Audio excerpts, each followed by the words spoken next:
Agora deixa eu fazer uma pergunta. A gente foi aqui, eu fiz uma pergunta só, né? Mas uma coisa que eu queria falar, a gente falou assim, poxa, então a crise ela começou ali basicamente no setor imobiliário americano. Né? Pô, financiamento, refinanciamento, os Começa em imóveis 2002. sendo precificados cada vez num valor mais alto. E aí a gente teve, né? Começou em 2007, ou 2006 fez pico, depois o preço dos imóveis começou a cair e a gente foi tendo digamos, a desinflada dessa bolha. E a gente falou aqui só, digamos assim, da economia real. Só que isso chegou a impactar o preço de vários outros ativos. Então, por exemplo, o S&P, ele começou a cair devagarzinho lá em 2007, devagarzinho, chegou em 2008, ele deu mais uma afundada. Na máxima 2007 até esse fundo de 2008, foi uma queda de 57, 60%, o que é inimaginável para quem começou a investir nos últimos 10, 15 anos. Porque na cabeça das pessoas, a Bolsa Americana só sobe. Nunca vi uma queda na Bolsa Americana, o pessoal acha que é de 10%. Afundou, caiu quanto? 10%. E você pega 2007, 2008, o S&P chegou a cair quase 60%. Como é que essa crise, que ela começa no mercado imobiliário americano, ela se propaga lá nos Estados Unidos para outros setores da economia, atingindo empresas de qualquer área, assim? Como é que isso se dá? O efeito do balanço bancário, do colapso do balanço bancário imediato, é o corte das linhas de crédito para todo mundo.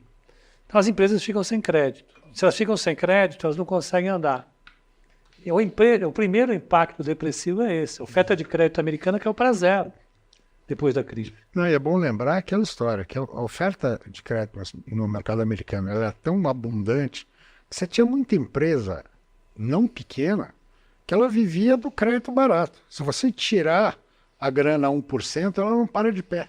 Não paga a folha de pagamento Exato, dela. não para de pé. Você Crédito tem é aquela, fundamental. é o pedalar. É o pedalar.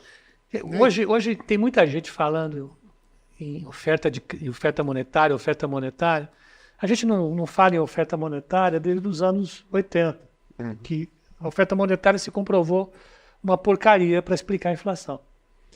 Mas a gente fala em oferta monetária quando ela colapsa. Aí você vê a influência dela no aspecto negativo. Quando colapsa a oferta monetária, você coloca a economia em depressão.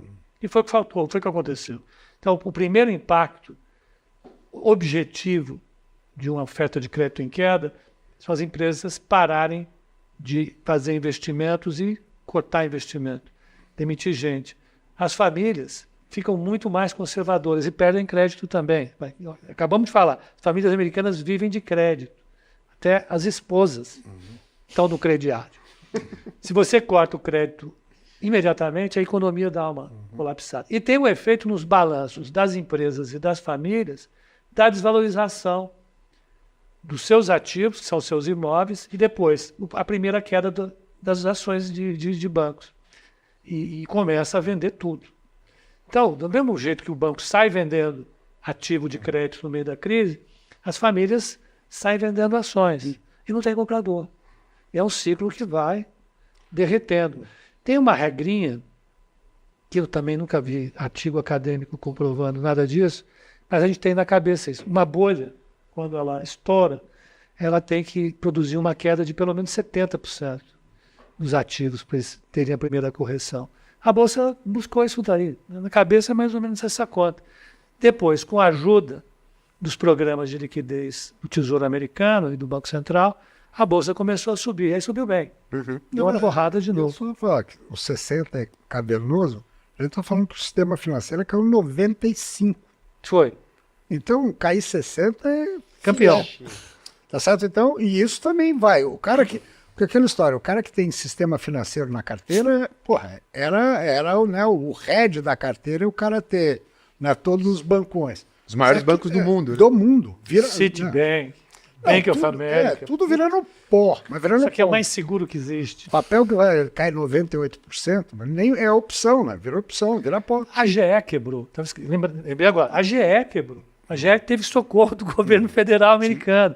O governo colocou dinheiro na GE. E a GE tinha sido a maior empresa do planeta por décadas. Quebrou na crise, por causa disso. Crédito. A GE que você fala é a General Electric.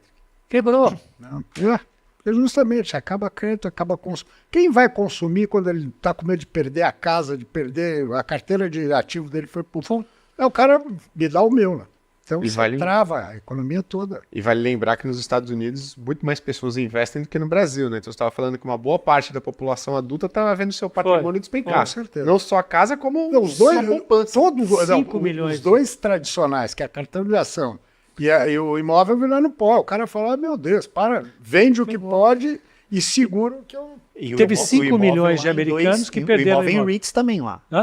Os imóveis também em REITs. Não era só o tijolo desvalorizando, ele ainda tinha um potencial de desvalorização piorado, potencializado ali, porque estava dentro dos REITs altamente alavancados. Sim, com certeza. Tá certo, e aí 5 milhões e meio que perderam o imóvel mesmo. 5 milhões e meio de pessoas. Que o cara comprou, que ele estava empregado, tinha uma taxa baixa, o imóvel estava bom, depois ele vira pó, caiu, o cara não está mais empregado, não tem capacidade de comprar. Não, esse negócio é devastador. Tanto é que você nota que uma coisa, essa história do americano médio ter uma casa que fazia parte da cultura. Hoje, você vê uma das coisas que tem é o americano jovem não consegue comprar. Esse paradigma quebrou também. Você mudou uma coisa que a residência era acessível ao americano médio, né? O crédito para comprá-la e o preço de comprar. Hoje você não tem, o crédito você não tem a disponibilidade total e o preço está subindo, né? Então não para de subir.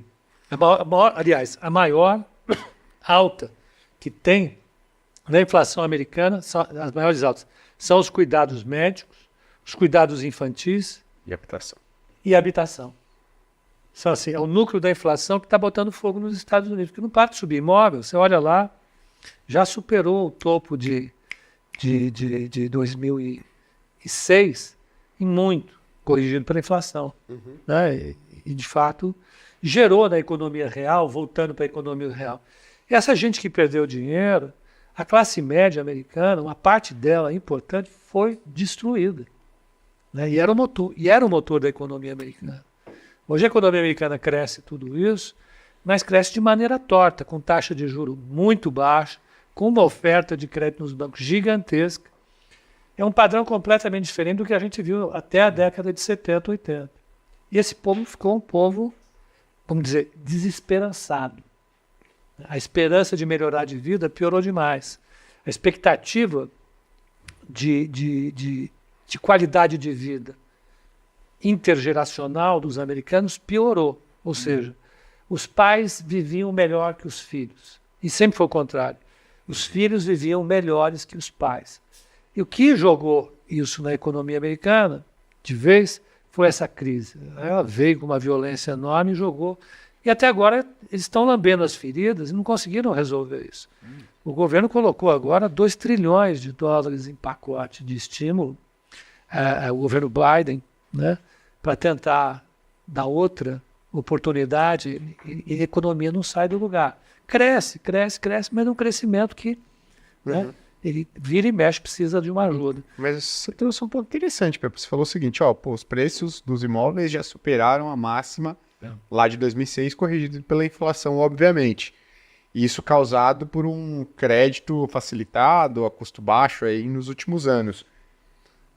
Tem diferenças do que ocorreu, do que girou no final das contas a crise lá de 2008 para uma alta de preços que a gente está vendo agora? Tem mecanismos de maior proteção que evitariam uma crise tão severa quanto foi aquela? Eu rezo para que sim. Você garante? Não, garantia eu não garanto. Você vê. Aparentemente a gente não tem os mesmos instrumentos que a gente tinha antes. Ficou mais comedido. Os bancos, vamos dizer assim, estão mais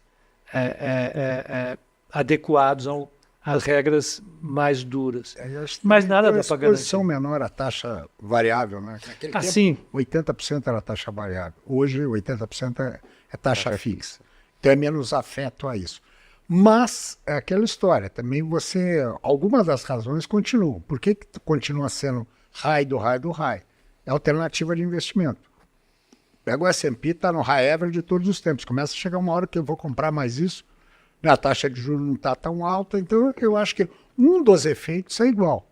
Tá? É uma busca, só que eu acho que agora é uma busca até um pouco mais conservadora do que naquela época. Naquela época era um mercado que estava aquecido, todo mundo ia no lugar.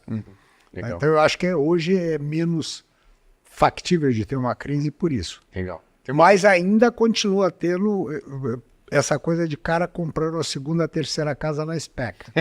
Era uma coisa que eu achava que não. Outro dia eu estava conversando com um gringo, falou, não, continua a ter uma parte justamente, porque os caras, porque você pega o S&P, você fala, high average, tudo isso, tira as big, tech 10, tá até assim. Então o cara vai saindo disso daí, ele não está tão propenso, já está caro, né? Tem alguma coisa que você fala, está caro.